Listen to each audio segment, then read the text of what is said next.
Hi there. Welcome to my daily reading. I'm going to be reading from Napoleon Hill's classic, Think and Grow Rich, on chapter 8 on persistence. It starts off with a quote. Riches do not respond to wishes. They respond only to definite plans backed by definite desires through constant persistence. Every failure brings with it the seed of an equivalent success. Chapter 8, Persistence.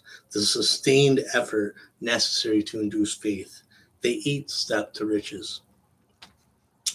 Persistence is an essential factor in the procedure of transmitting desire into its monetary equivalent. The basis of persistence is the power of will. Willpower and desire, when properly combined, make an irresistible pair. People who accumulate great fortunes are generally thought of as cold-blooded and sometimes ruthless. Often they are misunderstood. What they have is willpower, which they mix with persistence and place back their desires to ensure the attainment of their objectives. Henry Ford was generally misunderstood to be ruthless and cold-blooded. This misconception grew out of Ford's habit of following through on all his plans with persistence. The majority of people are ready to throw their aims and purposes overboard and give up at the first sign of opposition or misfortune. A few carry on despite all opposition until they attain their goal. These few are the Fords, Carnegies, Rockefellers, Edisons, and other outstanding achievers of the world.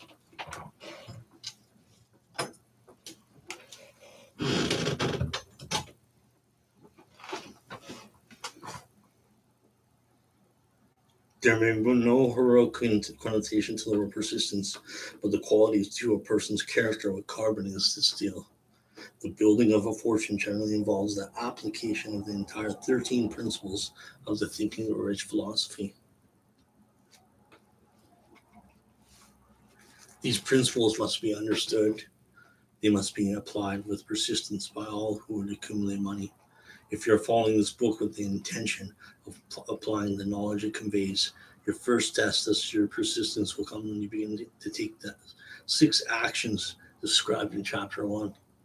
Unless you're one of the 2 out of every 100 persons who already have a definite goal at which you are aiming and a definite plan for its attainment, you may read those instructions, then pass on with your daily routine and never comply with those instructions. I ask you to evaluate yourself on this point because lack of persistence is one of the major causes of failure. Moreover, experience with thousands of people has proved that lack of persistence is a weakness common to the majority of them. It is a weakness which may be overcome by effort. The ease with which lack of persistence may be conquered will depend entirely upon the intensity of one's desire. The starting point of all achievement is desire. Keep this constantly in mind. Weak desires bring weak results, just as a small amount of fire makes a small amount of heat. If you find yourself lacking in persistence, this weakness may be remedied by building a stronger fire under your desires. Continue to read through to the end of this chapter, then go back to chapter 1 and start immediately to carry out the instructions given in connection with the 6 action steps. The eagerness with which you follow these instructions will indicate clearly how much or how little you really desire to accumulate money. If you find that you're indifferent, you may be sure that you have not yet acquired the money consciousness which you must possess before you can be sure of accumulating a fortune. Fortunes gravitate to individuals whose minds have been prepared to attract them, just as surely as water gravitates to the ocean. In this book may be found all the stimuli necessary to attune any normal mind to the thought vibrations which will attract the object of one's desires. If you find you are weak in persistence, center your attention upon the instructions contained in the chapter on Power of the Mastermind, chapter 9. Surround yourself with a mastermind group, and through the cooperative efforts of the members of this group, you can develop persistence. You will find additional instructions for the development of persistence in the chapters on autosuggestion and the subconscious mind, chapter 3 and chapter 11. Follow the instructions outlined in these chapters until your habit nature hands over a clear picture of the object of your desire to your subconscious mind, which works continuously while you're awake and while you're asleep. From that point on, you'll not be handicapped by lack of persistence. Spasmodic or occasional efforts to apply the rules being no value to you. To get results, you must apply all the rules until their application becomes a fixed habit within you. In no other way can you develop the necessary money consciousness. Poverty is attracted to the one whose mind is favorable to it, as money is attracted to the one whose mind has been deliberately prepared to attract it. And through the same laws, poverty consciousness will voluntarily seize the mind which is not occupied with money consciousness. A poverty consciousness develops with a conscious application of habits favorable to it. The money consciousness must be created to order unless one is born with such a consciousness. Catch the full significance of the statements in the preceding paragraph, and you will understand the importance of persistence in the accumulation of a fortune. Without persistence, you'll be defeated even before you start. With persistence, you will win. If you've ever experienced a nightmare, you'll realize the value of persistence. You're lying in bed half awake with a feeling that you're about to smother. You're unable to turn over or move a muscle. You realize that you must begin to regain control of your muscles. Through persistent effort of willpower, you finally manage to move the fingers of one hand. By continuing to move your fingers, you extend your control to the muscles of one arm until you can lift it. Then you gain control of the other arm in the same manner. You finally gain control of the muscles of one leg and then extend it to the other leg. Then with one supreme effort of will, you regain complete control of your muscular system and snap out of your nightmare.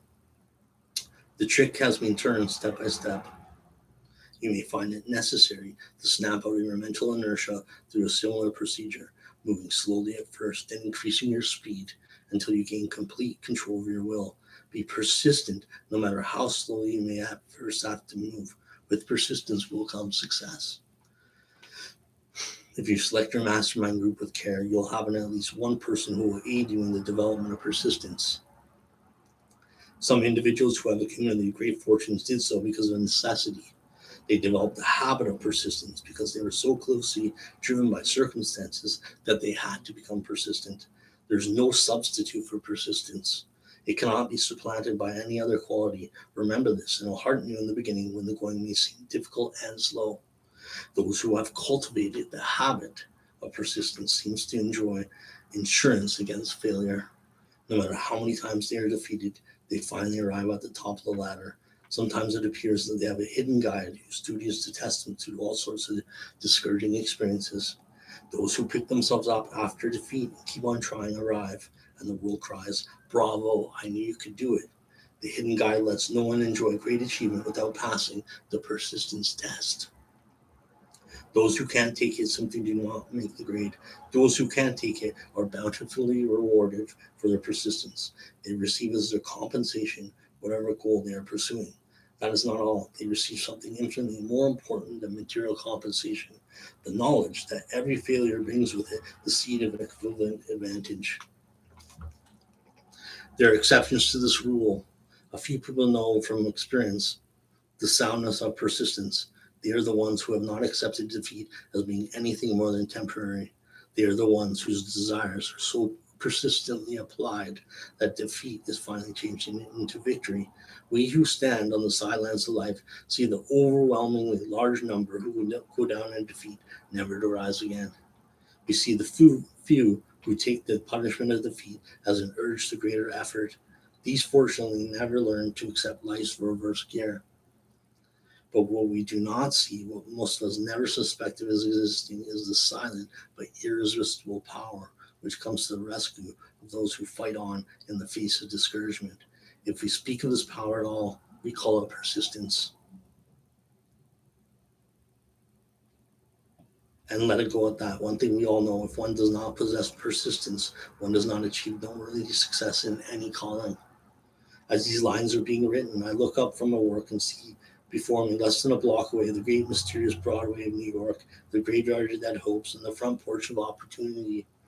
From all over the world, people have come to Broadway seeking fame, fortune, power, love, or whatever it is that human beings call success. Once in a great while, someone steps out from a long procession of seekers, and the world hears that another person has mastered Broadway. But Broadway is not easy nor quickly conquered. She acknowledges talent, recognizes genius, and pays off in money only after one has refused to quit. The secret of how to conquer Broadway is always inseparably attached to one word: persistence. The secret is told in the struggle of Fannie Hurst, whose persistence conquered the Great White Way. She came to New York in 1915 to convert writing into riches. The conversion did not come quickly, but it came. For 4 years, Miss Hurst learned about the sidewalks of New York from first-hand experience. She spent her days laboring and her nights hoping. When hope grew dim, she did not say, "All right, Broadway, you win." She said, "Very well, Broadway. You may whip some, but not me. I'm going to force you to give up." One publisher, the Saturday Evening Post, sent her 36 rejection slips before she broke the ice and got a story across. The average writer, like the average in other walks of life, would have given up the job when the first rejection slip came. She pounded the pavements for 4 years to the tune of the publisher's no, because she was determined to win. Then came the payoff. The spell had been broken. The unseen guide had tested Fannie Hurst, and she could take it. From that time on, publishers beat a path to her door. Money came so fast, she had hardly had time to count it. Then the motion picture crowd discovered her, and money came not in small change, but in floods. The movie rights to her novel, Great Laughter, brought $100,000, set at the time to the highest price ever paid for a story before publication. Her royalties from the sale of the book increased her fortune further. Briefly, you now have a description of what persistence is capable of achieving. Fannie Hurst is no exception. Wherever men and women accumulate great riches, you may be sure they first acquire persistence. Broadway will give any beggar a cup of coffee and a sandwich, but it demands persistence of those who go after the big stakes. Kate Smith would have said amen in reading this. For years she sang without money and without price in front of any microphone she could reach. Broadway said to her, "Come and get it if you can take it." She did take it until one happy day Broadway got tired and said, "What's the use? You don't know when you're whipped, so name your price and go to work in earnest." Miss Smith named her price. It was plenty, up in figures so high that 1 week of her salary was far more than most people made in a whole year. It pays to be persistent. And here's an encouraging statement which carries with it a suggestion of great significance. Thousands of singers whose vocal skills exceed those of Kate Smith are walking up and down Broadway today looking for a break without success. Countless others have come and gone. Many of them sang well enough, but they failed to make the grade because they lacked the courage to keep on keeping on until Broadway became tired of turning them away. Persistence is a state of mind, therefore it can be cultivated. Like all states of mind, persistence is based upon definite causes, among them what I call the 8 factors of persistence. 1, definiteness of purpose. 2, desire. 3, self-reliance. 4, definiteness of plans.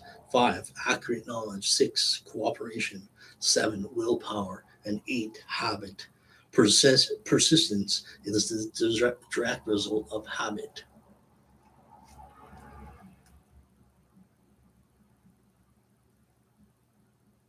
Before leaving the subject of persistence, take inventory of yourself and determine what particular, if any, you're lacking in this essential quality. Measure yourself courageously, point by point, and see how many of the 8 factors of persistence you lack. Then analysis may lead to discoveries that will give you a new grip on yourself. If you really wish to know who you are and what you're capable of doing, you must master these 16 weaknesses to accumulate riches. I'll go over a few of them. You have to clearly know what you want. You have to go beyond procrastination, acquire specialized knowledge, make firm decisions, not relying upon any stories or alibis to explain excuses of not doing well, going beyond self-satisfaction, not blaming others, having a strong desire, do not quit, keep going, have organized plans that are in writing, having willingness and have ambition to go above the mediocrity and above the crowd. always try to give first before getting, and go beyond fear of criticism, what other people think.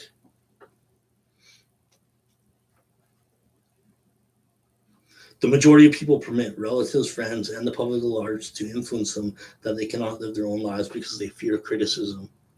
Huge numbers of people make mistakes in marriage, stand by the bargain, and go through life miserable and unhappy because they fear criticism, which may follow if they correct the mistake. Anyone who has submitted to this form of fear knows the irreparable damage it does by destroying ambition, self reliance, and the desire to achieve. Millions of people neglect to acquire belated educations after having left school because they fear criticism. Countless numbers of men and women, both young and old, permit relatives to wreck their lives in the name of duty because they fear criticism. Duty does not require anyone to submit to this destruction of one's personal ambitions and the right to live one's own life one's own way. The fear of criticism in such cases is stronger than the desire for success. Too many people refuse to set high goals for themselves or even neglect selecting a career because they fear criticism and relatives and friends who may say, "Don't aim so high, people will think you're crazy." When Andrew Carnegie suggested I devote 20 years to the organization of a philosophy of individual achievement, my first impulsive thought was what people would think of me.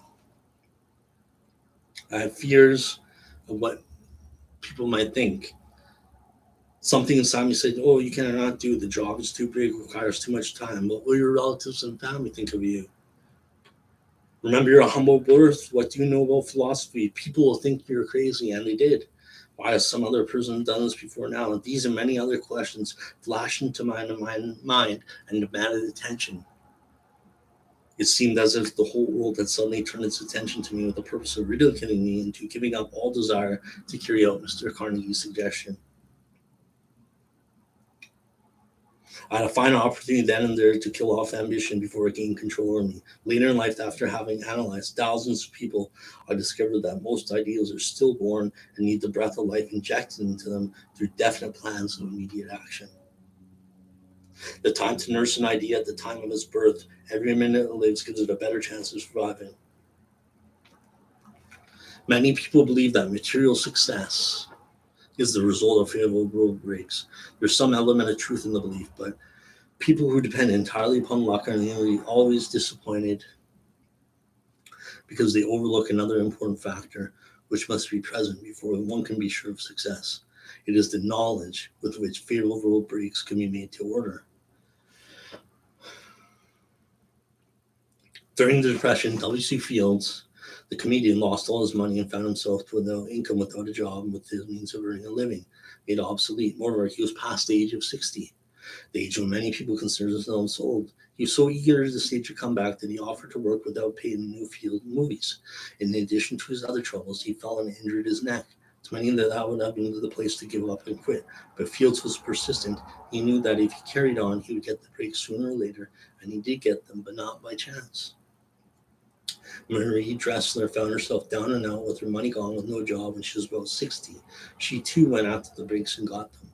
Her persistence brought an astounding triumph late in life, long beyond the age when most men and women are done with ambition to achieve. Eddie Cantor lost his money in the 1929 stock market crash, but he still had his persistence and his courage. With these plus two prominent eyes, he exploited himself back into an income of $10,000 a week. Verily, if one has persistence, one can get along very well without many other qualities. The only break anyone can afford to rely upon is a self-made one. These come through the application of persistence. The starting point is definiteness of purpose. Examine the first 100 people you meet. Ask them what they want most in life, and 98 out of them will not be able to tell you. If you press them for an answer, some will say security, many will say money, a few will say happiness, others will say fame and power, and still others will say social recognition, ease in living, ability to sing, dance, or write. But none of them will be able to define these terms or give the slightest indication of a plan by which they hope to attain these vaguely expressed wishes. Remember the statement: riches do not respond to wishes, they respond only to definite plans backed by definite desires through constant persistence. How to develop persistence. There are 4 simple steps which lead to the habit of persistence. They call for no great amount of intelligence, no particular amount of education, and but little time or effort. The necessary steps are: 1. A definite purpose backed by burning desire for its fulfillment. 2. A definite plan expressing continuous action. And 3. A mind closed tightly against all negative and discouraging influences, including negative suggestions of relatives, friends, and acquaintances. And 4. A friendly alliance with one or more persons who will encourage one to follow through with both plan and purpose. These 4 steps are essential for success in all walks of life. The entire purpose of the 13 principles of the Think and Grow Rich philosophy is to enable one to take these 4 steps as a matter of habit. These are the steps by which one may control one's economic destiny. They are the steps that lead to freedom and independence of thought. They are the steps that lead to riches in small or great quantities. They lead the way to power, fame, and worldly recognition. They are the 4 steps which guarantee favorable breaks. They are the steps that convert dreams into physical realities. They lead also to the mastery of fear, discouragement, and indifference. There is a magnificent reward for all who learn to take these 4 steps. It's the privilege of writing one's own ticket and making life yield whatever price is asked.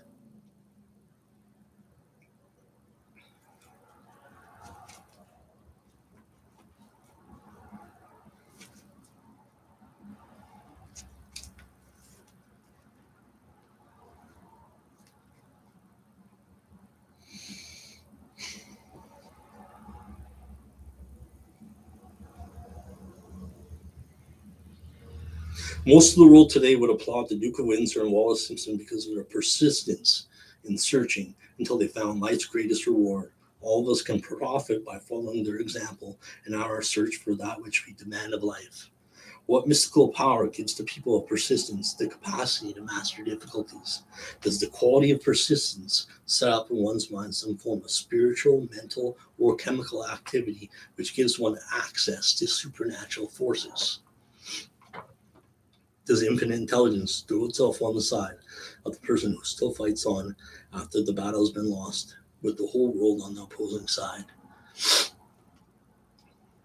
These These and many other similar questions have arisen in my mind as I have observed individuals such as Henry Ford, who started from scratch and built an industrial empire of huge proportions with little else in the way of beginning but persistence, or Thomas A. Edison, who with less than 3 months of schooling became the world's leading inventor and converted persistence into phonograph, the movie projector, and incandescent light, to say nothing of 100 other useful inventions. Remember this statement. I had the happy privilege of analyzing and studying at close range both Mr. Edison and Mr. Ford year by year over a long period of years. So I speak from first-hand knowledge when I say that I found no quality save persistence in either of them that would even remotely suggest the major source of the stupendous achievements. Think about that. As one makes an impartial study of the prophets, philosophers, miracle workers, and religious leaders of the past, one is drawn to the inevitable conclusion that persistence, concentration of effort, and definiteness of purpose were the major sources of their achievements. Consider, for example, the strange and fascinating story of Muhammad. Analyze his life, compare him with the individuals of achievement in the modern age of industry and finance, and observe how they have one outstanding trait in common: persistence. If you're keenly interested in studying this strange power which gives potency to persistence, read a biography of Muhammad, especially the one by Asad Bey. This brief review of the book by Thomas Segru in the New York Herald Tribune will provide a preview of the rare treat in store for those who take the time to read the entire story of the most astounding examples of the power of persistence known to civilization. A brief review of that biography of Muhammad by Asad Bey. The Last Great Prophet, reviewed by Thomas Segru.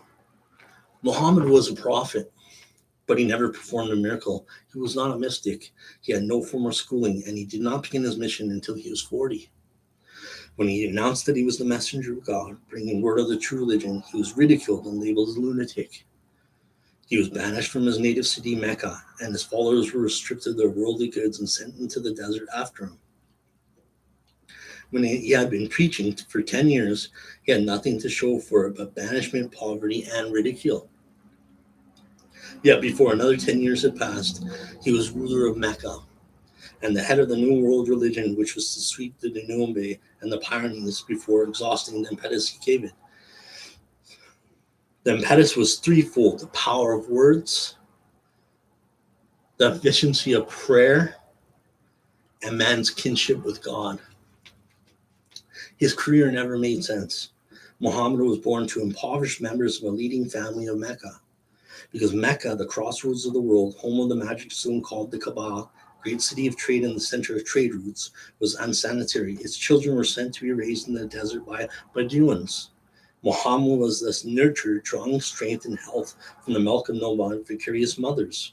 He tended sheep and soon hired out to a rich widow as a leader of her caravans. He traveled to all parts of the Eastern world, talked with many men of diverse beliefs, and observed the decline of Christianity and the warring sects.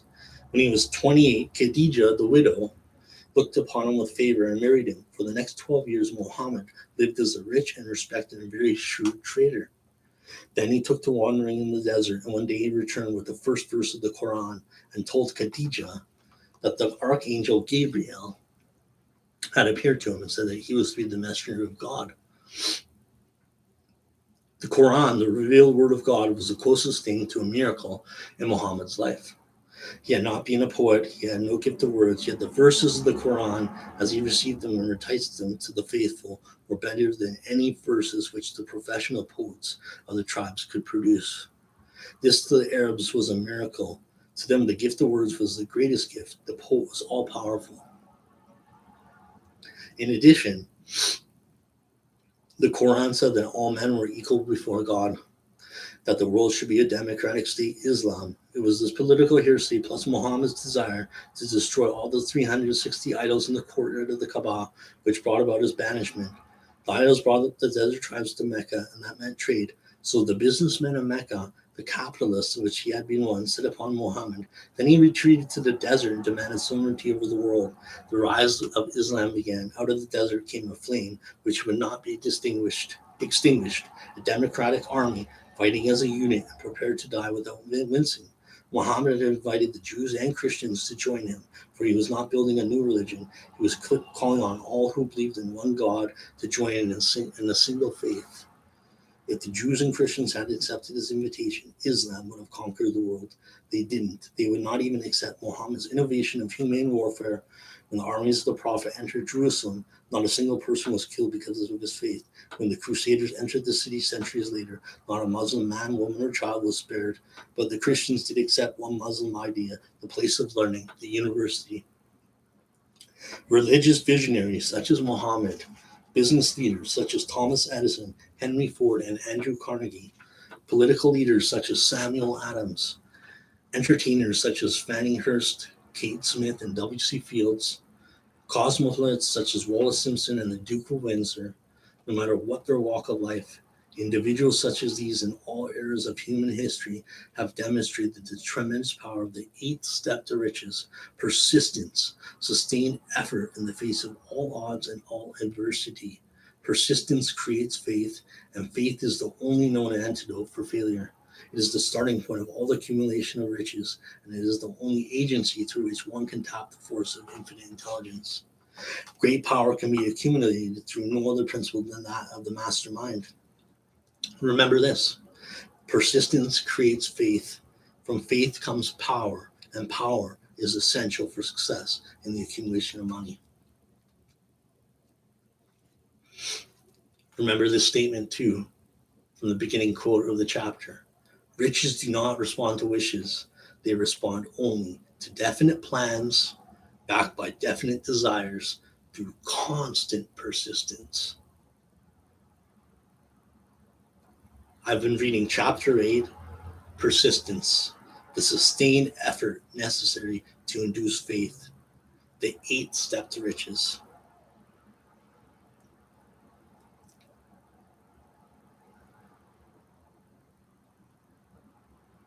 The building of a fortune generally involves the application of the entire 13 principles of this Think and Grow Rich philosophy.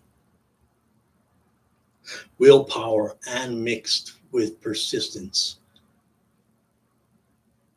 you can have anything you want. You can achieve your goals and riches, opulence, and you're on your way to the royal road to riches and entering into opulence, prosperity, abundance. I wish you all the best. God bless you.